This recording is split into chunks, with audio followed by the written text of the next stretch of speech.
আসসালামু আলাইকুম আমার সমস্ত ফেসবুক বন্ধুরা।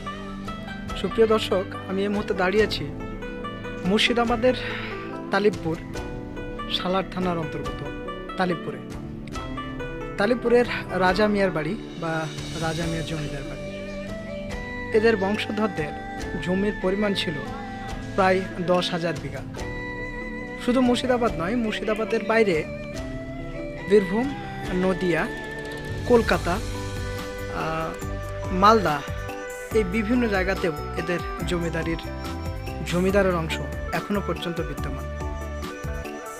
এই যে জমিদারি ছিল, সেই জমিদারি সোনারুন্দি রাজবাড়ি, কৃষ্ণনগর রাজবাড়ি এবং কলকাতার বিভিন্ন রকমের রাজবাড়ি, সেই রাজবাড়িগুলোর সাথে এদের আত্মিক সম্পর্ক ছিল। সেই সাথে সাথে জাহাঙ্গীরের আমল থেকে চলে আসা এই রাজবাড়ির একটি অংশ আমি আপনাদেরকে ঘুরে দেখাবো। তারা শুধুমাত্র জমিদার ছিলেন তাই নয়, এখানকার রাজা মিয়ার যে মসজিদ, স্বাস্থ্যকেন্দ্র, পোস্ট অফিস, হাই স্কুল এবং তালিবপুর হাই মাদ্রাসা, যেখানে আগে নাচমহল ছিল বলে উল্লেখ আছে, সেই জায়গাতে আমি এসেছি আপনাদেরকে ইতিহাসের বিভিন্ন জায়গার যে ছবিগুলো আপনাদেরকে দেখায়, যে চিত্রগুলো দেখায়, তারই একটা অংশ আজকে আপনাদেরকে দেখাবো।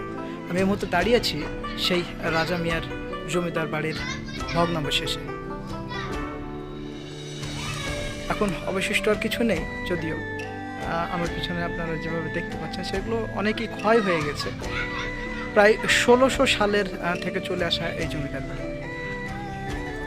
সাথে থাকবেন, আপনাদেরকে এই জমিদারির বিভিন্ন অংশগুলো আরো ঘুরে দেখাবো।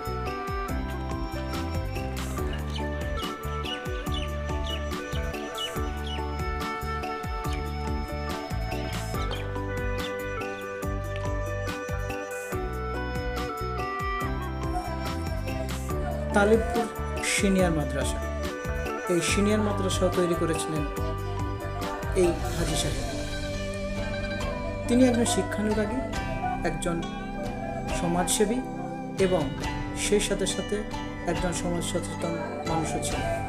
তিনি তালিবপুর রহমানিয়া সিনিয়র মাদ্রাসাটা তৈরি করে দিয়েছিলেন, যার সুফল এখন মানুষ ভোগ করছে।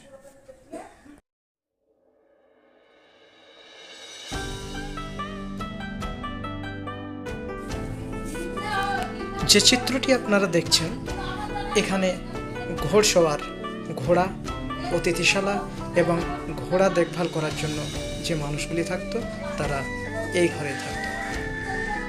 কালের সময়ে বিলীন হয়ে যাওয়া এই আস্তাবল এখন আর কোনো কাজে লাগে না, কিন্তু একটা সময় এই জায়গাতেই বসত ঘোড়ার আসর।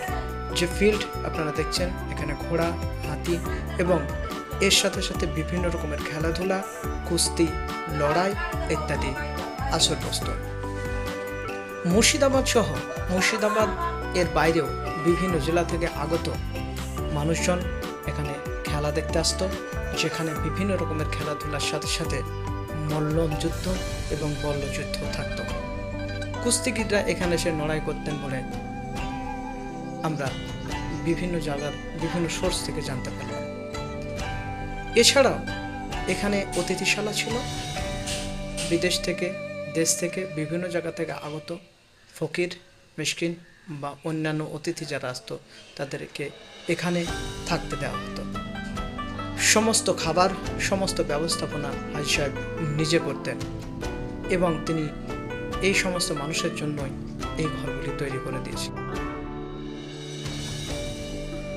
ভারতবর্ষে যখন শাসন চলছিল জাহাঙ্গীরের, সে সময় মোহাম্মদ খুশি নামে একজন ব্যক্তি এই তালিবপুরে এসে তার আস্তানা করেছিলেন এবং তারই বংশধরদের শেষ বংশধর জিল্লার রহমান, যার নাম রাজা মিয়া, তিনি তালিবপুরে প্রচুর পরিমাণে দাতব্য চিকিৎসালয়, স্কুল, মাদ্রাসা এবং মসজিদ তৈরি করেছিলেন। আমি এই মুহূর্তে দাঁড়িয়েছি সেই জিল্লার রহমান তথা রাজা মিয়ার তৈরি প্রায় 1600 শতকে তৈরি একটি সুদৃশ্য মসজিদটির অন্দরমহল আপনাদেরকে ঘুরে দেখানোর চেষ্টা করছি এবং সেই প্রাচীন তত্ত্ব, সেই প্রাচীন ইতিহাসের ছোঁয়া আপনাদেরকে দেখানোর চেষ্টা করছি।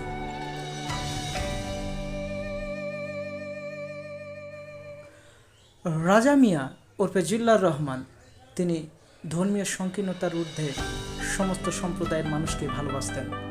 তারই একটি নমুনা এই আস্তানা। এই আস্তানায় একজন সুফি সাধক বাস করতেন এবং তিনি তার এই মাজারটি তৈরি করে দিয়েছিলেন। সেই সময় বর্গী আক্রমণ হতো এবং বর্গী আক্রমণ রুখতে তিনি এই পরিখা খনন করেছিলেন, যেটা আপনারা দেখতে পাচ্ছেন। অবশেষে আমি এসে পৌঁছালাম রাজা মিয়া কর্তৃক নির্মিত বিখ্যাত সেই তালিবপুর দিঘিতে। তালিবপুর দিঘি প্রায় 140 বিঘার উপরে এই পুকুরটি তৈরি করেছিলেন জিল্লার রহমান। শুধু জলাটাই প্রায় 100 বিঘার কাছাকাছি। 99 বিঘার উপরে তৈরি এই জলাশয় সেই সময় চাষের কাজে মানুষের পানীয় জলের অভাব মেটাত।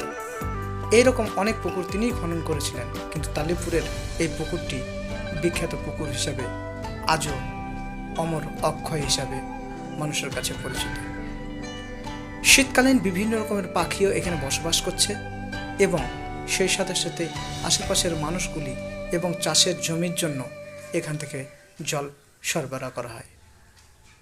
প্রচুর পরিমাণে মাছ থাকলেও সে মাছ জনসাধারণের জন্য এবং তাদের নিজের ব্যবহারের জন্য এই পুকুরের মাছ গরিব মানুষ, বিয়ে শাদী এবং বিভিন্ন রকমের মানুষ মারা যাওয়াতে এই পুকুরের মাছ দেওয়া হয়।